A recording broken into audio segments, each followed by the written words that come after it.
अस्सलाम वालेकुम। अबरार रशीद आपकी खिदमत में एक मरतबा फिर हाजिर है और आपसे रिक्वेस्ट कि अगर अभी तक आपने चैनल को सब्सक्राइब नहीं किया तो इसे सब्सक्राइब कर लें, जो बेल आइकन उसको ज़रूर प्रेस करें। आपका बहुत बहुत शुक्रिया। वजह चाहे कुछ भी हो, छुट्टियां करने का एक अपना ही मज़ा या लुत्फ़ है। आप आराम की गर्ज से करें, सैर व तफरीह की गर्ज से करें या कोई और वजह हो, लेकिन छुट्टियां करने का ज़्यादा मज़ा उस वक्त आता है जब आपको छुट्टी किसी से लेना ना पड़े, तलब ना करना पड़े।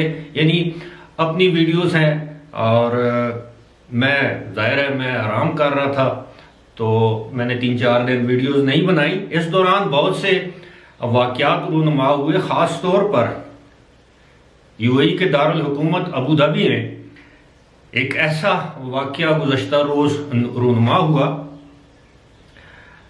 जिस पर मैं ज़्यादा तबसरा तो नहीं कर सकता। आपके इल्म में होगा कि वहाँ पर जो हूसी भी कहते हैं उनको, जो यमन के जो बागी ग्रुप है, उन्होंने 3 ड्रोन हमले किए और अबू धाबी के इंडस्ट्रियल एरिया में पेट्रोल के एक टैंक में आग लग गई, जिसके नतीजे में 3 अफराद हलाक हो गए, 6 अफराद जख्मी होने की इतलात हैं। ये बताया गया है कि एक पाकिस्तानी है, 2 इंडियंस हैं। जो इंडियंस हैं उनकी भी शनाख्त हो चुकी है, पाकिस्तानी की भी शनाख्त हो चुकी है।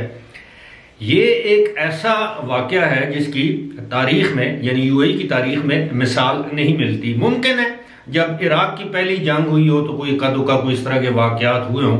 मेरी कोशिश होगी कि मैं यूएई की कौमी सलामती के मामलात को मलूज़ खातिर रखते हुए इंतहाई मोहतात तरीके से इस पर तबसरा करूं कि इसके मुहर्रिकात क्या थे, इससे हूतियों को मिलेगा क्या, और आपको ये बताता चलूं कि इसी महीने के आगाज पर हूतियों ने एक यूएई का बहरी जहाज अपने कब्जे में लिया।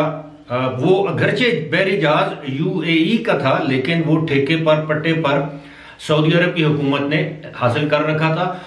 और यूएई और सऊदी अरब की हुकूमत ने ये कहा कि इसमें अस्पताल के आलात हैं या अस्पताल का साजो सामान है, जबकि हूतियों का कहना था कि इसमें सऊदी अरब को असलहा भेजा जा रहा था, यानी उस असले ने हूतियों के खिलाफ इस्तेमाल होना था। अब ये जो मामला है, क्योंकि आपके इल्म में होगा कि वहाँ पर जो एक कोलिशन, यानी वहाँ पर जो एक इत्तेहाद है मुख्तलिफ इस्लामी ममालिक का हूतियों के खिलाफ, उसमें यूएई और सऊदी अरब बड़े पार्टनर थे।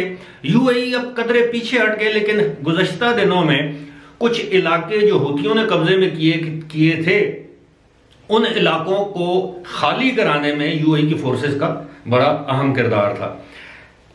अब इस मामले का बदला लेने के लिए, ये मैसेज देने के लिए, मैंने सबसे पहले ये खबर जो देखी है एक फ्रांसीसी टीवी पर देखी है, उसके बाद अल जज़ीरा पर इस खबर की मजीद तफसील आई।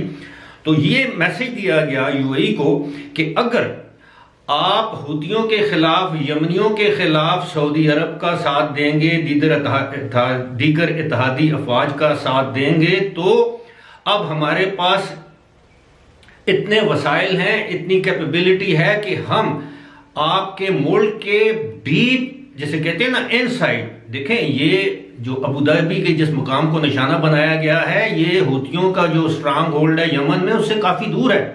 ये दुबई नहीं है, ये काफी दूर है ये जगह। तो उनका ये कहना है कि हम अब जिस जगह चाहें यूएई के अंदर आपकी तंसीबात को निशाना बना सकते हैं, और इसका मकसद ये होगा कि आपकी वो कंपनियां जो सऊदी अरब को साजो सामान फराहम करती हैं हूतियों के खिलाफ, उन कंपनियों के हेडक्वार्टर्स को निशाना बनाएंगे, आपकी हुकूमती तंसीबात को निशाना बनाएंगे। ये बहुत ही खतरनाक काम, अमल या फेल है। अब जाहिर है यूएई की जो काम है, वहाँ की एयरफोर्स वो हाथ पर हाथ तो नहीं रखे बैठे रहेंगे, लेकिन इससे मुस्तकबिल में जो यूएई में जो सरमायाकारी है, अब इससे आप ये तो जाहिर हो गया ना कि यूएई में किसी भी वक्त कोई भी ग्रुप तखरीबकारी की या दहशतगर्दी की वारदात कर सकता है। अब इसमें तो कोई दो राय नहीं है कि एक वाकया हो गया तो दूसरा भी हो सकता है, अल्लाह करे ऐसा वाकया ना हो। लिहाजा अब ये खित्ते के मामलात हैं, इसमें कुछ लोगों का ये कहना है कि जी हूती जो कुछ भी कर रहे हैं इसमें कोई शक भी नहीं कि वो ईरान की सपोर्ट और हिमायत के साथ कर रहे हैं। लेकिन एक चीज तय है कि जब तक यमन में जुल्म जारी रहेगा, आपके इल्म में होना चाहिए कि पूरी दुनिया का मीडिया इस हवाले से खामोश है कि यमन में लाखों अफराद मर चुके हैं, बीसियों दसियों लाख बच्चे जो हैं वो भूख और जिसे हम कहते हैं कम खुराकी का शिकार हैं। खवातीन जो हामला होती हैं उनकी डेथ हो जाती है बच्चे को जन्म देते हुए, यानी जचगी के पीरियड से गुजरते हुए, वहां पर बहुत बुरे हालात हैं। लेकिन हमारा जो मीडिया है इस पर खामोश है, क्योंकि इसमें हमारे दोस्त ममालिक का जुल्म शामिल है, जिसमें सऊदी अरब सर फहरिस्त है, अमेरिका की अंदरून खाना उनको इमदाद हासिल है।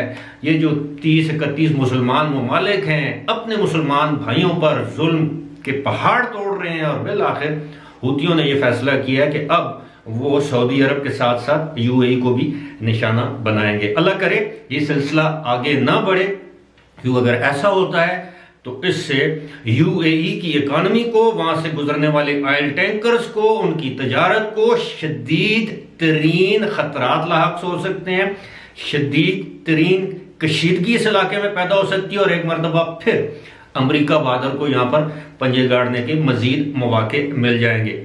फिलहाल इसी के साथ मुझे दीजिए इजाजत। खुदा हाफिज।